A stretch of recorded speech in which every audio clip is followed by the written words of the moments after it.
Stop. Yes, I'm talking to you. This message was made for you alone. You didn't find it by chance. Pay attention now. This word will change you.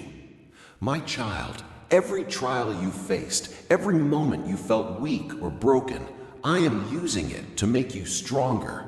Isaiah 40:31 says, "But those who hope in the Lord will renew their strength. They will soar on wings like eagles. They will run and not grow weary. They will walk and not be faint." The struggles that tried to stop you are shaping a stronger, wiser, and braver version of you.